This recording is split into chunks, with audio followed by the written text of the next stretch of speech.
sedikit materi dari Bapak Dr. Abdul Wadud Nafis ACMEI terkait dengan fungsi dan peran Bank Sentral di Indonesia. Nah, sebelumnya kalian tuh harus mengetahui terlebih dahulu definisi dari Bank Sentral.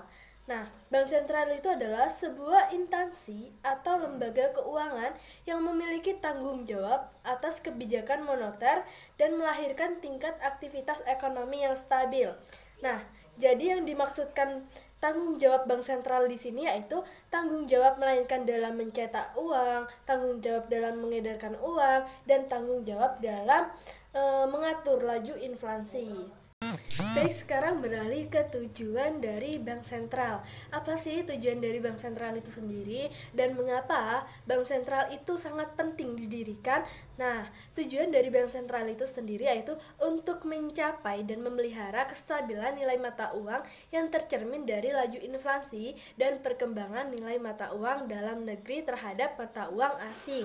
Nah, jadi seperti ini. Ketika inflasi di dalam negara kita itu rendah, maka nilai mata uang di dalam negara kita itu stabil. Dan ketika nilai tukar mata uang kepada mata uang asing itu meningkat, menguap, maka itu lebih bagus dan nilai mata uang kita itu juga stabil. Jadi kesimpulannya di sini tujuan dari Bank Sentral itu sendiri yaitu untuk menjaga kestabilan nilai mata uang dalam negeri ini.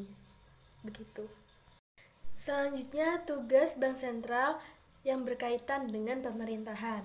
Nah, yang pertama, tugas dari Bank Sentral itu sendiri yaitu penyediaan kredit terhadap pemerintahan.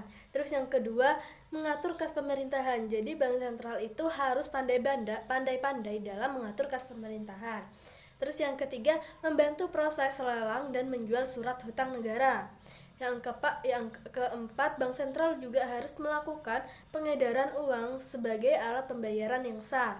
Terus yang kelima, mempunyai hak penuh terhadap pencetakan dan produksi uang. Terus yang keenam, Bank Sentral juga mempunyai hak tunggal terhadap pencetakan uang. Nah, selanjutnya juga ada tugas Bank Sentral dalam perbankan. Yang pertama itu, Bank Sentral itu harus menentukan suku bunga. Terus Bank Sentral sebagai banker. Terus yang keempat, Bank Sentral juga harus melakukan pengembangan kredit yang sehat. Terus yang kelima, Bank Sentral harus melakukan pengaturan, pengontrolan, dan perluasan jaringan serta lalu lintas pembayaran. Terus yang keenam, Bank Sentral juga harus melakukan support dan mendorong untuk menjalankan usaha yang lebih produktif. Nah, itu tugas-tugas dari Bank Sentral. Terus kita juga harus mengetahui kewenangan dari Bank Sentral itu sendiri. Nah, kewenangan dari Bank Sentral yaitu yang pertama, untuk melakukan pengendalian moneter, yakni operasi pasar terbuka, penetapan tingkat diskonto, penetapan cadangan wajib minimum, dan pengaturan kredit atau pembiayaan. Terus yang kedua, Bank Sentral harus menentukan target moneter dengan melakukan pertimbangan sasaran laju inflasi nasional. Terus yang ketiga, melakukan pengontrolan kebijakan yang berhubungan dengan keuangan. Kebijakan keuangan yang dimaksud yaitu kebijakan dalam penerapan diskonto, kebijakan dalam penerapan cadangan wajib minimum, dan kebijakan pengontrolan pembiayaan dan kredit. Nah, cukup sekian review dari saya. Apabila ada kesalahan, saya mohon maaf. Wassalamualaikum warahmatullahi wabarakatuh.